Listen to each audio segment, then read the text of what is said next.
אשכוחי ירושלים תשכח ותשכח תשכח ימיני. Nous allons bientôt commencer le mois de Hadar. Et pour cela, il est important qu'on essaie de comprendre ensemble ce que la Gemara nous enseigne en ce qui concerne le mois de Hadar. Ce qu'on va dire concerne essentiellement le deuxième Hadar, dans les années où il y en a deux, puisque d'après la suite des paroles, on va le comprendre. La Gemara à la fin de Masechet Ta'anit, qui ramène malheureusement ce qui s'est passé avec la destruction du temple et comment nous devons agir pendant cette période du 17 Tammuz jusqu'au 9 Av, et que lorsque commence le mois de Av, on doit diminuer la réjouissance. C'est pour ça qu'il n'y a pas de mariage, il y a certaines choses que nous ne faisons pas dès que commence le mois de Av. Et là, la Gemara dit de la même manière que lorsque commence le mois de Av, là, les joies doivent être diminuées. Mishenichnas Hadar marbim besimcha. Dès que le mois de Hadar, nous devons augmenter, rendre plus nombreux la joie doit être augmentée, agrandir. Les harbot, c'est multiplier la joie. Le seul problème, c'est que la Gemara, en ce qui concerne le mois de Av, elle nous dit comment diminuer les joies.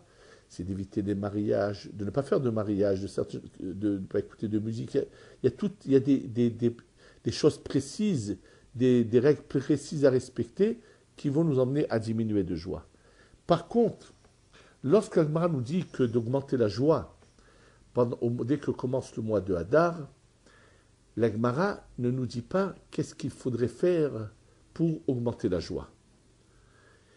Elle nous dit juste une chose qu'il faut savoir, c'est qu'étant donné que c'est un mois où le mazal du peuple d'Israël est fort, donc celui qui a des problèmes de jugement avec des goïms n'a qu'à les choisir le mois de Hadar pour aller se faire juger.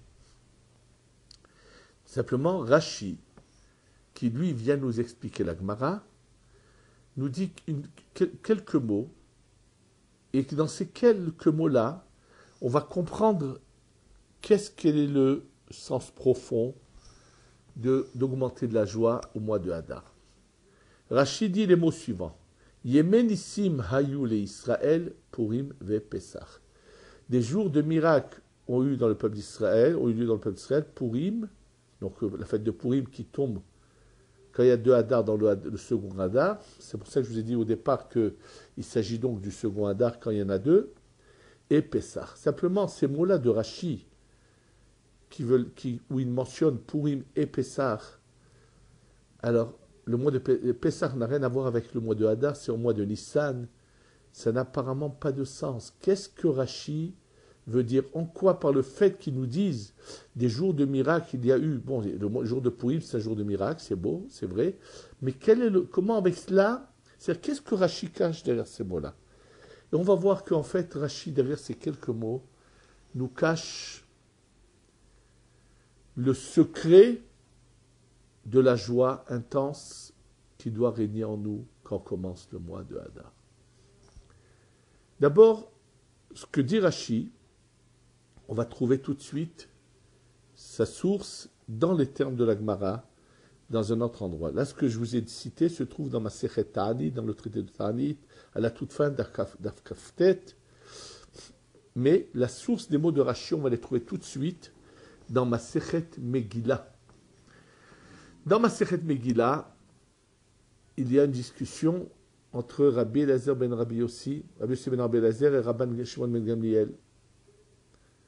Que se passe-t-il dans une année où nous avons deux Hadar? Est-ce que Purim doit avoir lieu le premier Hadar ou le deuxième? Alors bien sûr, ne soyez pas étonnés, aujourd'hui on sait très bien que lorsqu'il y a 2 Hadar, c'est le deuxième Purim. C'est vrai, c'est parce que on a tranché comme la deuxième opinion que je vais mentionner tout de suite, celle de Rabban Shimon ben Gamliel. Mais dans la Gemara, dans la Mishnah, il y a en fait 2 opinions. Il y en a un qui pense que Purim doit être fêté le premier Hadar. Pour quelle raison? Tout simplement, nous avons une règle de Halacha qui dit que lorsque une mitzvah se présente à moi, je ne dois pas la repousser. Et donc, en ma'avirim ala mitzvot. Et donc, étant donné que le premier Hadar arrive, ça serait tout à fait logique, apparemment, de faire Purim le premier Hadar. Et pourtant, ce n'est pas comme ça que nous tranchons la halacha. Ce n'est pas comme ça que la décision de halachique a été prise, comme la deuxième opinion. Quelle est la deuxième opinion? Celle de Rabban Shimon ben Gamliel, qui lui dit non. Il dit, il faut mieux qu'il soit les 2 de délivrance, celle de Purim et celle de Pessah, doivent être une à côté de l'autre.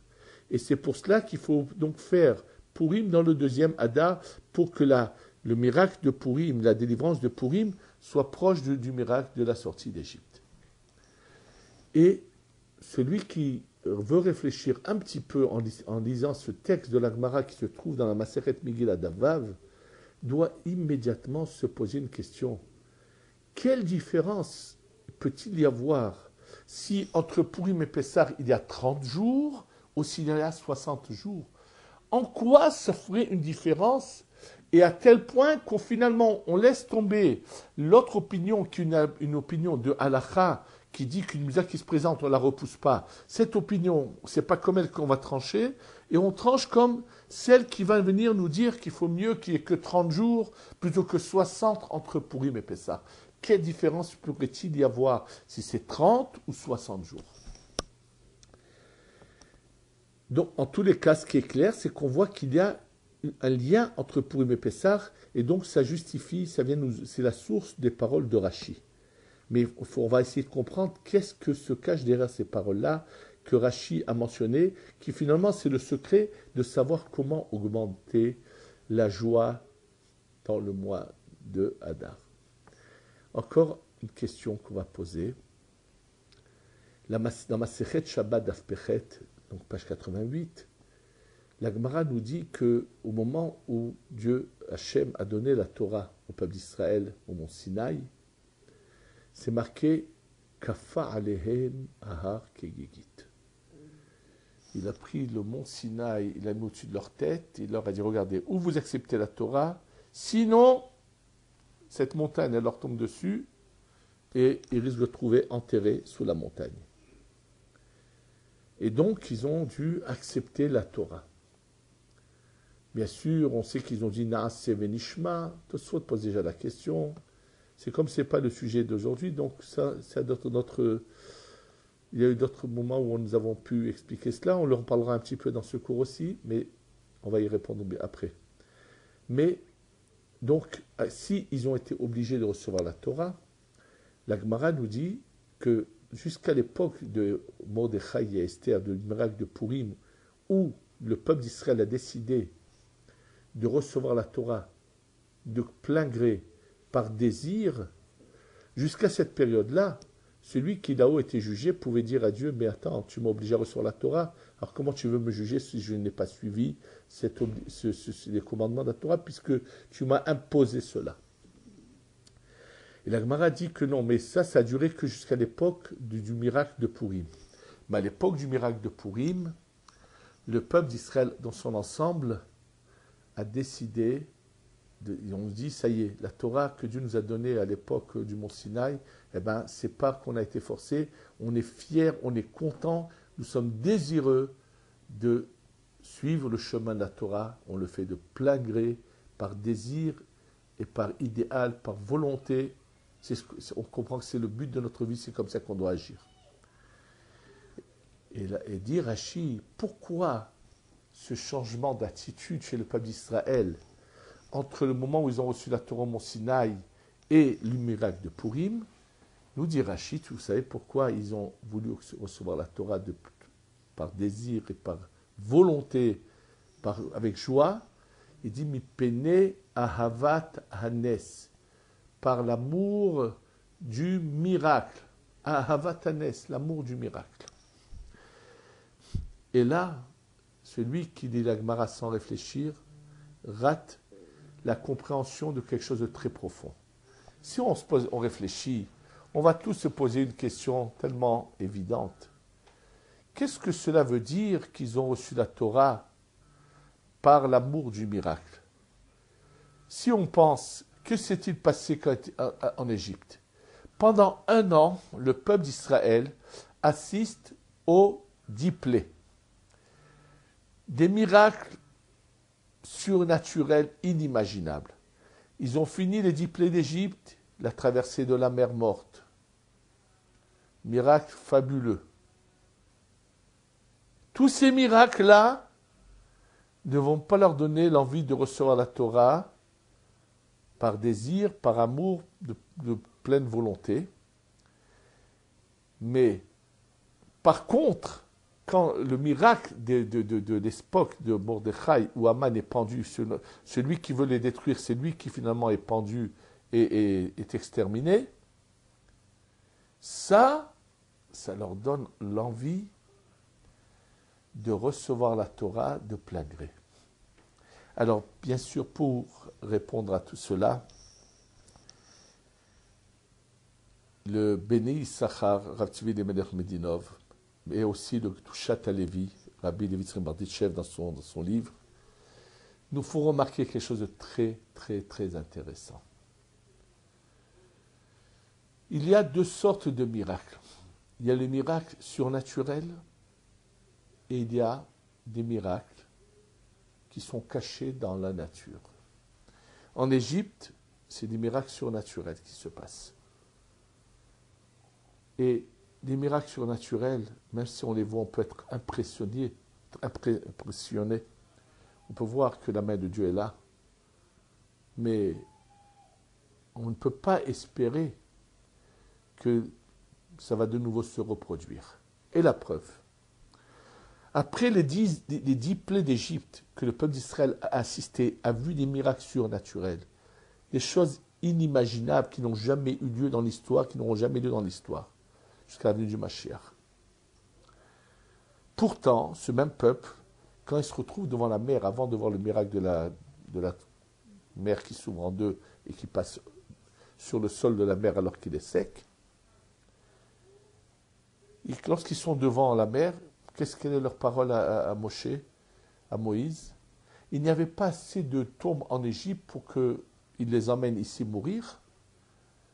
Et pourtant, comment peut-on penser un instant que des gens qui ont vu de tels miracles peuvent parler comme ça? Vous savez pourquoi? Tout simplement. Ils étaient conscients qu'il y a un Dieu.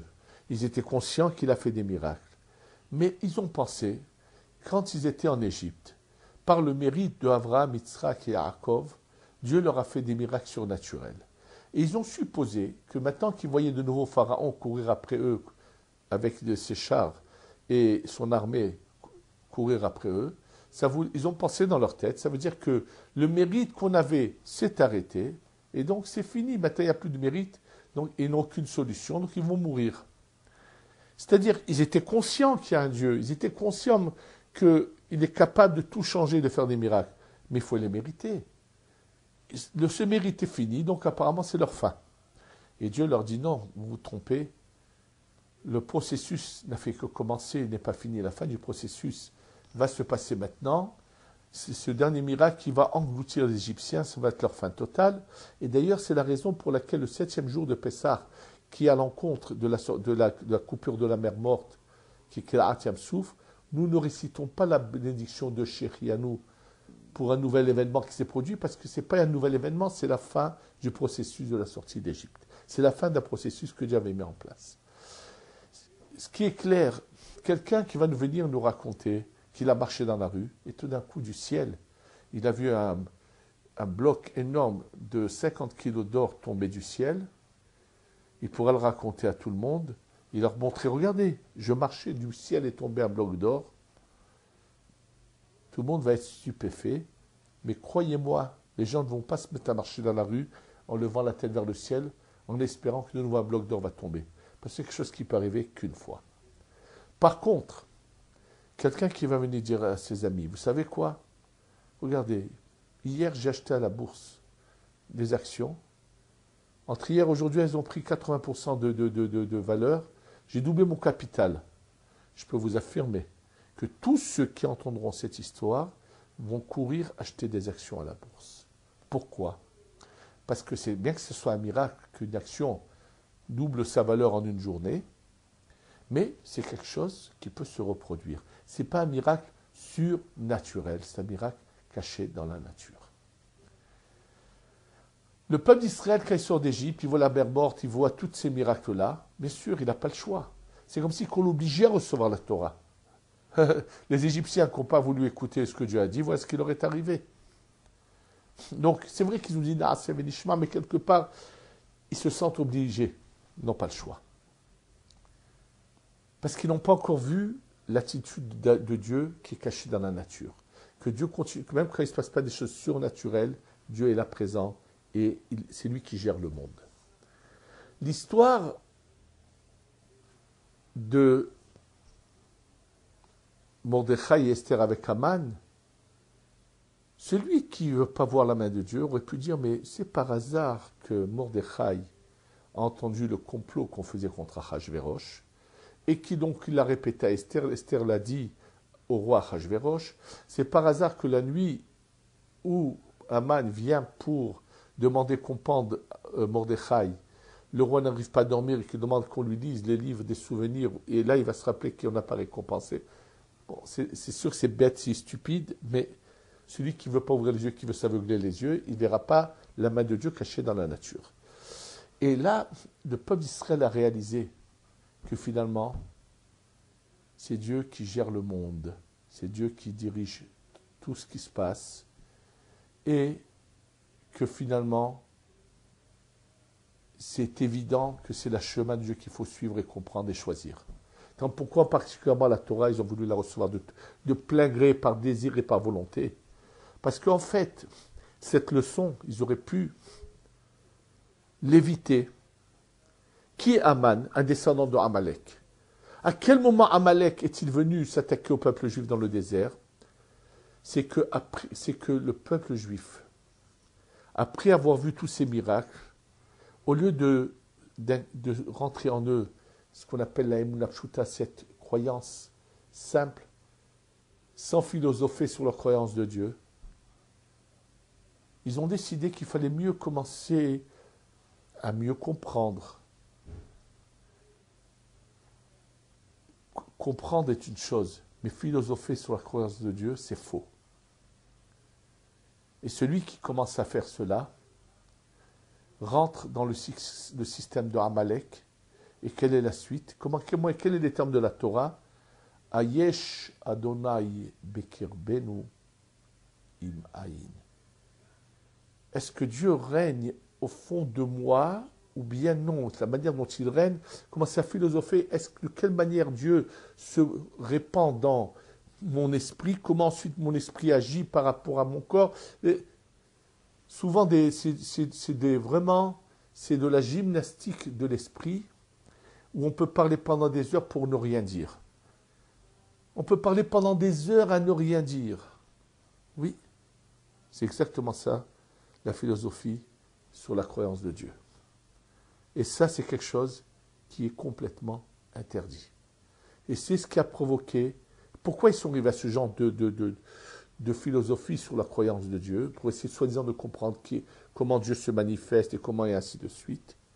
Tout simplement parce que comme ils n'avaient pas reçu la Torah par désir, donc se cachait au fond d'eux l'envie de comprendre de quelle manière, dans quelles conditions on est obligé d'appliquer, comment il faudrait vraiment, est-ce que ça veut vraiment dire cela, ce que Dieu a dit?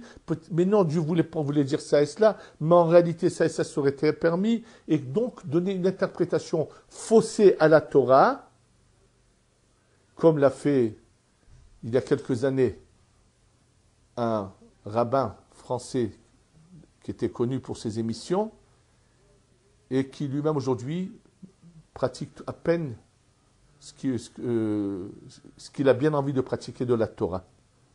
Et oui, malheureusement, celui qui commence à rentrer dans ce cycle, la fin, c'est que finalement, c'est ce genre de personnes qui font venir nos ennemis sur nous. C'est pour ça qu'Amalek est venu à ce moment-là, et c'est pour ça que Haman est venu à l'époque de Mordechai et Esther. Et là, le peuple d'Israël a compris le message. Et ils ont dit, c'est fini. La Torah, on la prend comme elle est. On doit comprendre ce qu'elle dit, la Torah.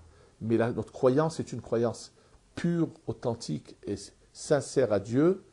Et on ne cherchera jamais à déformer les moindres commandements de la Torah. On ne trouvera pas d'excuses pour boire du vin non cachère sous tel et tel prétexte, comme le fait ce personnage dont j'ai fait une allusion tout à l'heure dans mon cours, et ainsi de suite. Pourquoi ? Parce qu'on cherchera à comprendre l'âme de la Torah, mais non pas à philosopher sur les lois de la Torah. Et ça, c'est ce qu'a compris le peuple d'Israël. Mais qu'est-ce qui leur a fait comprendre ce message ? C'est quand ils ont vu comment Dieu est caché dans la nature. C'est-à-dire que finalement, tout ce qui se passe, c'est Dieu qui est là présent, et que rien n'est fait sans sa main à lui, même si on ne le voit pas par des miracles spectaculaires.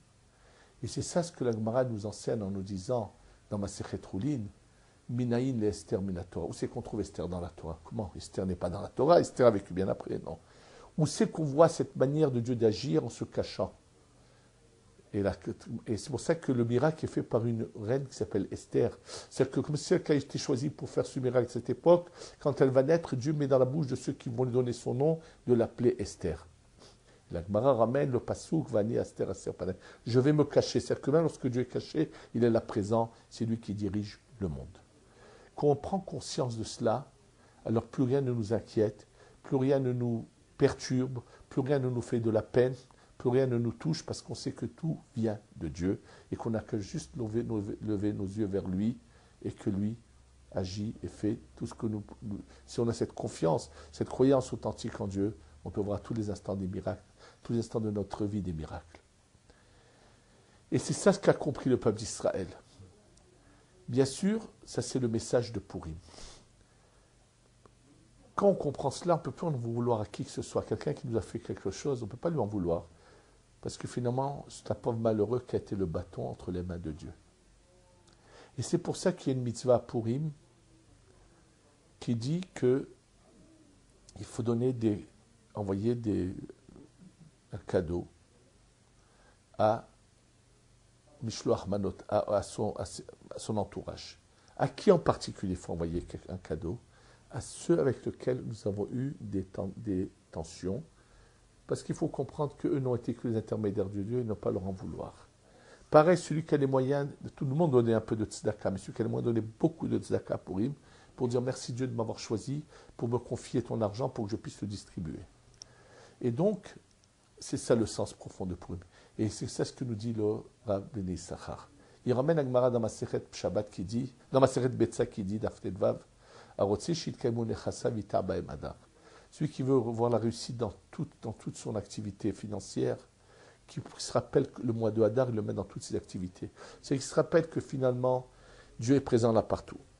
Maintenant, pour bien comprendre cette notion que Purim, c'est Dieu caché dans la nature, mais qu'il est présent à tous les instants de notre vie, c'est lui qui dirige tout. D'ailleurs, la Megillah que nous lisons n'a pas une seule fois le nom de Dieu écrit.